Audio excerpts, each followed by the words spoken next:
नमस्कार। Fundamental analysis की इस लेक्चर सीरीज में आपका स्वागत है। बहुत दिनों से फंडामेंटल एनालिसिस की बहुत क्वेरीज आ रही थी कि आप फंडामेंटल एनालिसिस पर एक कोर्स जरूर बनाएं, और फाइनली हमने कोर्स बना दिया है। फंडामेंटल एनालिसिस के इस पहले लेक्चर में हम बात करेंगे कि फंडामेंटल एनालिसिस क्या होता है और वो कैसे काम करता है। आसान भाषा में और एक सेंटेंस में बताऊं तो फंडामेंटल एनालिसिस का मतलब होता है कि किसी बिजनेस को समझना और उसे परखना। देखो, इन्वेस्टमेंट और बिजनेस ये दोनों एक दूसरे से पूरी तरह जुड़े हैं।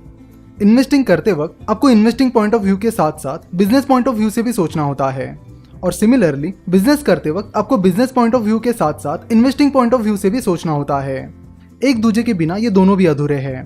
तो फंडामेंटल एनालिसिस करते वक्त आपको दोनों पॉइंट ऑफ व्यू से सोचना होता है। यूजुअली लोग सोचते हैं कि अगर उन्हें फाइनेंशियल स्टेटमेंट्स और फाइनेंशियल रेशोज का एनालिसिस करना आ गया और वैल्यूएशन निकालना आ गया तो वो अच्छे और सक्सेसफुल इन्वेस्टर बन पाएंगे, पर ये सच नहीं है। ये तो बस सिक्के की एक साइड है। दूसरी साइड में बिजनेस के ऑपरेशन से जुड़ी चीजें आती है, जैसे कि मोट यानी competitive advantage, business strategies, company के मैनेजमेंट का कंपनी को चलाने का तरीका एटसेट्रा। और इन्हें समझने के लिए आपको एक बिजनेसमैन की तरह सोचना होगा। दुनिया के सबसे successful investor mister Warren Buffett कहते हैं कि I am a better investor because I am a businessman and I am a better businessman because I am an investor. तो स्टॉक मार्केट इन्वेस्टिंग में सक्सेस हासिल करने के लिए आपको इन्वेस्टमेंट और बिजनेस इन दोनों से जुड़े स्किल्स सीखने होंगे, और इस फंडामेंटल एनालिसिस की सीरीज में हम इन दोनों चीजों पर फोकस करेंगे। पहले हम फंडामेंटल एनालिसिस को इन्वेस्टिंग पॉइंट ऑफ व्यू से समझेंगे और बाद में हम इसे बिजनेस पॉइंट ऑफ व्यू से भी समझेंगे। मिस्टर बेंजामिन ग्राहम, जिन्होंने द इंटेलिजेंट इन्वेस्टर ये बुक लिखा है और जिन्हें मिस्टर वॉरेन बफेट अपना गुरु मानते हैं, उन्होंने 1920s और 1930s में कंपनीज के फंडामेंटल पर रिसर्च करना शुरू किया और फंडामेंटल एनालिसिस की मदद से कंपनीज को परखना शुरू किया। आगे चलकर mister Warren Buffett, Charlie Munger, इन जैसे कई इन्वेस्टर्स ने फंडामेंटल एनालिसिस का अप्रोच यूज करके सक्सेस हासिल किया। फंडामेंटल एनालिसिस में जो भी फैक्टर्स आते हैं उन्हें बेसिकली दो कैटेगरीज में डिवाइड किया गया है, क्वालिटेटिव फैक्टर्स और क्वांटिटेटिव फैक्टर्स, जिन्हें आप क्वालिटेटिव एनालिसिस और क्वांटिटेटिव एनालिसिस भी कह सकते हैं। क्वालिटेटिव एनालिसिस में management, business strategy, competitive advantage etcetera ये सारी चीजें आती हैं जिन्हें आप नाप नहीं सकते।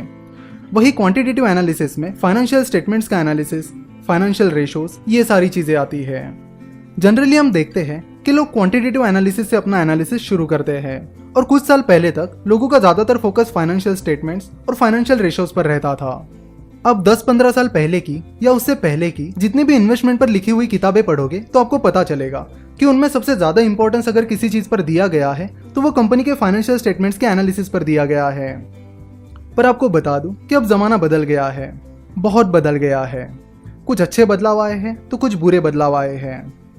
अगर आप पिछले 10-15 सालों में हुई फाइनेंशियल एक्टिविटीज और बिजनेसेस पर नजर डालोगे तो आपको पता चलेगा कि पिछले 10-15 सालों में बिजनेसेस में अनइथिकल यानी अनैतिक और गलत एक्टिविटीज बहुत बढ़ गई है।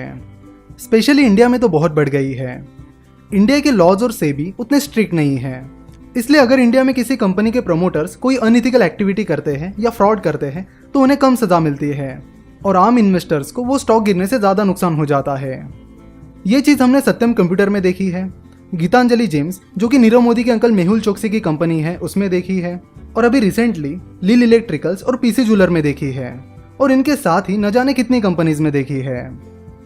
ये जितनी भी कंपनीज अभी मैंने बताई उसमें इन्वेस्टर्स को जो लॉस हुआ है वो मेनली उन कंपनीज के प्रमोटर्स की अनइथिकल एक्टिविटीज की वजह से हुआ है। मैंने ऐसी कई सारी कंपनीज देखी है जिनके फाइनेंशियल स्टेटमेंट्स तो स्ट्रांग थे, पर उनका मैनेजमेंट दुनिया भर की अनइथिकल एक्टिविटीज करता था। पहले ऐसा कहा जाता था कि अगर किसी कंपनी के फाइनेंशियल स्टेटमेंट स्ट्रांग है, उसके ग्रोथ प्रोस्पेक्टस अच्छे हैं और वो कंपनी अच्छे वैल्यूएशन पर मिल रही है तो लोग उसे एक अच्छी इन्वेस्टमेंट समझते थे। लेकिन अब ऐसा नहीं है। आज के जमाने में इन सारी चीजों के अलावा उस कंपनी का मैनेजमेंट ऑनेस्ट यानी ईमानदार होना बहुत बहुत जरूरी है। आज के डेट में ऑनेस्ट मैनेजमेंट एक ऐसी चीज बन गया है जिस पर आप बिल्कुल भी कॉम्प्रोमाइज नहीं कर सकते। अगर किसी कंपनी की सारी चीजें सही है, ग्रोथ सही है, वैल्यूएशन सही है, फाइनेंशियल स्टेटमेंट्स अच्छी है और बाकी सब भी अच्छा है, पर अगर कंपनी का मैनेजमेंट ही ऑनेस्ट नहीं है तो उस कंपनी की और आपके इन्वेस्टमेंट की कब बैंड बच जाएगी आपको पता भी नहीं चलेगा। और आजकल यही सब हो रहा है, और बहुत ज्यादा वॉल्यूम के साथ हो रहा है। इसलिए एक रूल हमेशा याद रखिए कि किसी भी कंपनी का एनालिसिस करते वक्त उसके मैनेजमेंट एनालिसिस को बिल्कुल भी अंडर एस्टिमेट मत कीजिए। Never under estimate the power of management analysis, क्योंकि यहां पर हुई एक गलती आपकी सारी मेहनत पर पानी फेरने के लिए काफी है। सो अगर आप किसी कंपनी का एनालिसिस करने जा रहे हो तो पहले उस कंपनी के मैनेजमेंट का एनालिसिस करो और उसके बाद बाकी सारी चीज़ों का एनालिसिस करो।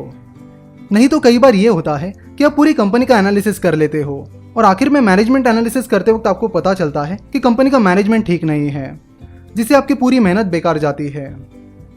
इसलिए अगर आप किसी इंडियन कंपनी का एनालिसिस कर रहे हो तो मैनेजमेंट एनालिसिस से शुरुआत करो। और इसीलिए फंडामेंटल एनालिसिस के सीरीज के दूसरे पार्ट में हम मैनेजमेंट एनालिसिस को डिटेल में और कुछ केस स्टडीज के साथ समझेंगे। आशा करता हूँ कि फंडामेंटल एनालिसिस का ये पहला पार्ट आपको पसंद आया होगा। अगले पार्ट में हम मैनेजमेंट एनालिसिस से जुड़े बहुत सारी इंटरेस्टिंग बातें करने वाले हैं। So see you in the next part. ये वीडियो आपको कैसा लगा या आप हमें हमारे यूट्यूब चैनल के किसी भी वीडियो में कमेंट करके ज़रूर बताएं। वीडियो देखने के लिए और हमारे साथ जुड़े रहने के लिए आपका बहुत बहुत धन्यवाद।